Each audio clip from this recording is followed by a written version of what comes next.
ධම්මිවිත් life මගේ channel එකට ඔයාලා ආදරයෙන් පිළිගන්නවා. ඔයාලා හැමෝම හොඳින් ඉන්නවා කියලා මම හිතනවා. අපිට නම් මේ දවස් ටිකේ සැරින් සැරේ වහිනවා. වැහි සීතලේ එක දවසක මම හදපු කෑමක් බලන්න එන්නකෝ යාළුවනේ.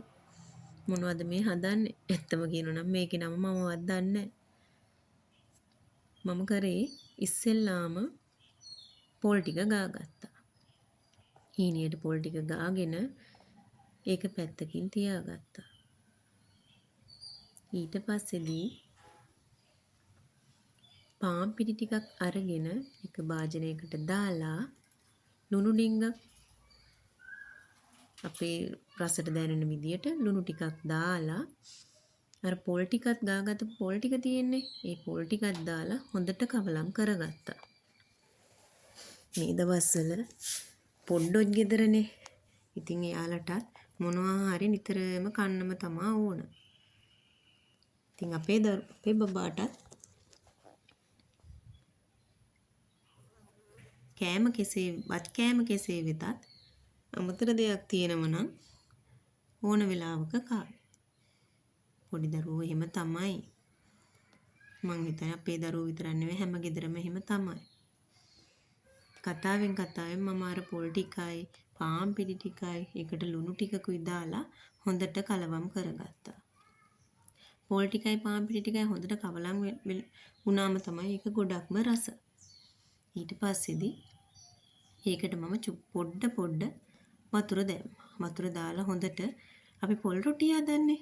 ආන් ඒ වගේ ඒ පදමට හොඳට ඝනට හොඳට අනාගත්තා.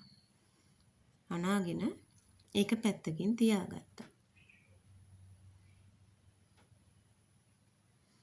ඔයාලට පේන්නේ මම එක අතකින් ෆෝන් එකකින් වීඩියෝ කරන ගමන් අනිත් අතින් තමයි මම මේවා මේ අනන්නේ. ඒකයි ටිකක් අපහසුයෙන් වගේ අනනවා පේන්නේ.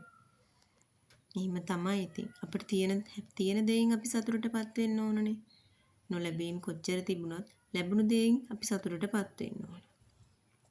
ඉතින් කතාවෙන් ඊට පස්සේදී මම ගෙදර තිබුණ බිත්තර 4ක් අරගෙන ඒකට මම හීනියටම කැරට් ලියාගත්තා. ලියාගත්ත කැරට් ටිකත් ඒකට දැම්මා. ඊට පස්සේ ඒකට ලීක්ස්, ලූණු, කරපිංච ඒ ඕන දෙයක් දාන්න පුළුවන්. හැබැයි මේ වෙලාවේ අවමිරිසුත් දාන්න ඕන. අපේ දරුවට අවමිරිස් ඇර හින්දා මම මේ වෙලාවේ අවමිරිස් දැම්මේ නෑ. ලීක්ස්, කැරට්, ලුණු ඒ වගේ ටික විතරක් දාලා හොඳට කලවම් කරගත්තා. ඒක අතර බිත්තර එළවලු ඒ හැමදේම හොඳට කලවම් වෙනකම් මම හැන්දකින් කලවම් කරගත්තා. සැරට කන්න කැමති නම් ඔයාලා මේකට කෑලි මිරිස් ටිකක් එහෙම නැත්නම් මිරිස් කුඩු චුට්ටක්, ගම් මිරිස් කුඩු චුට්ටක් ඒ වගේ දාන්න පුළුවන්. මේ වෙලාවේ අපේ දරුවා කැමති වුණ නැහැ අවු මිරිස් දානවට. එයා කිව්වේ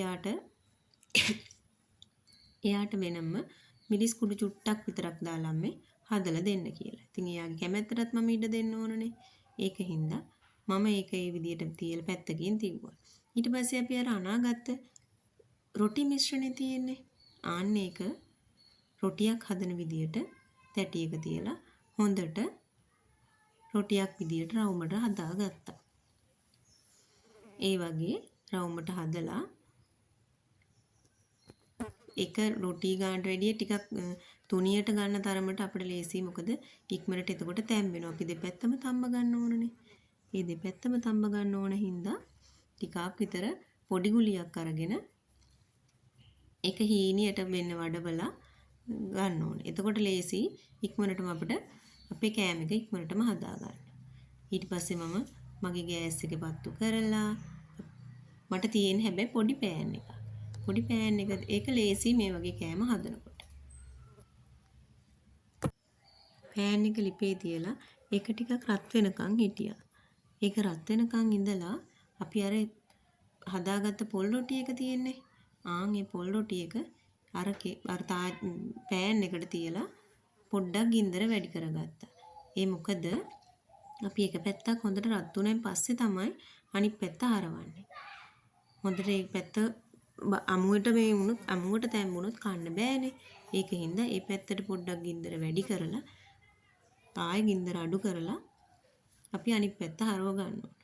ඉතින් යාළුවනේ මේ වෙලාවේ මට හිතුණා මම එක අතකින් ෆෝන් එකනේ අනිත් අතින් තමයි මේ සේරම වැඩ කරන්නේ.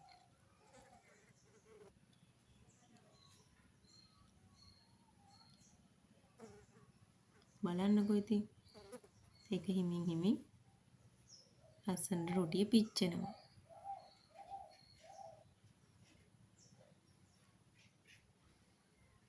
රොටිය හොඳට එක පැත්තක් ගොඩාක්ම කර වෙන්න නෙවෙයි සාමාන්‍ය ගානට අපිට කන්න පුළුවන් ගානට ඒක කර වුණායින් පස්සේදී අපි ඒක අනිත් පැත්ත දාගන්න. මේ වෙලාවේ මම හැන්දෙන් තනි අතින් මේක කරන්න ගිහලා තව ඩිංගේ රොටිය වැටෙනවා ලිපට. ඉතින් බලන්නකෝ මම ඒකින්ද මම බැලුවා තනි අතින් මට මේක මින් හැරේ උඩ දාලා පුළුවන්ද කියලා. හැබැයි වැඩේ සාර්ථකයි. අර දැක්කද? ටක් ගාලා අනිත් පැත්ත හරව ගත්තා. ඊට පස්සේදී අපි අනිත් පැත්ත හරවුවා අපි හැදුවනේ යාළුවනේ බිත්තර මිශ්‍රණයක්. ආන්නේ බිත්තර මිශ්‍රණය ආචුට්ටක් හොඳට කලවම් කරලා අපි අර හදාගත්ත රොටියට උඩින් ටික ටික දාන්න. එතකොට චුට්ටක් ගින්දර අඩු කර ගන්න ඕන. මොකද රොටියත් මේ බිත්තර ටිකත් හැම්බෙනකොට රොටියේ අනිත් පැත්ත හොඳට කර වෙන්න ඉඩ තියෙනවා. ඒකින්ද චුට්ටක් විතර අපි ගින්දර අඩු කරගෙන අර රොටිය උඩින් අපිට අවශ්‍ය ප්‍රමාණයට දා ගන්න ඕන අර බිත්තර මිශ්‍රණය. දාලා චුට්ටක් වහලා තිබිලා බලන්නකෝ මෙන්න මේ විදියට තමයි තියෙන්නේ. ඊට පස්සේදී මම ටක් ගාලා අනිත් පැත්තට චුට්ටක් හරව ගත්තා. බාගෙට වගේ තැම්බිලා තිබ්බොත් කියලා. ඒකින්ද ටක් ගාලා අනිත් පැත්ත හරවලා ඒ ඩිංගත් පුච්චගෙන දාගත්තා. ඔන්න බලන්නකෝ ඒකේ ලස්සන ඒ වගේම තමයි මේක හරිම රසයි. උණුවෙන් වැහි දවසක සීතලට මේ වගේ එකක් එක්ක අපේ චූටි පෙට්ටන්ට කන්න දෙන්න තියෙනවනම් එයාලා හරි ආසාවෙන් කනවා. මං හිතනවා මේක පෝෂණයත් මේකේ තියෙනවා. ඇයි අපි ලීක්ස් කැරට් ඒව ඔක්කොම දානවනේ. මේ බලන්නකෝ මම හදාගත්තා.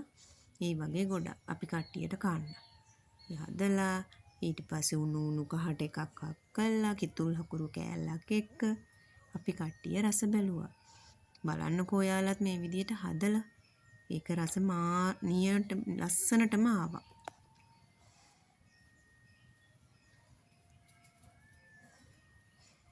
වෙහි දවසක සීතලේ ඔයාලත් හදලා බලලා පහලින් කමෙන්ට් එකක් දාන්නකෝ. මාව අහගෙන බලාගෙන හිටියට ගොඩක් ස්තුතියි.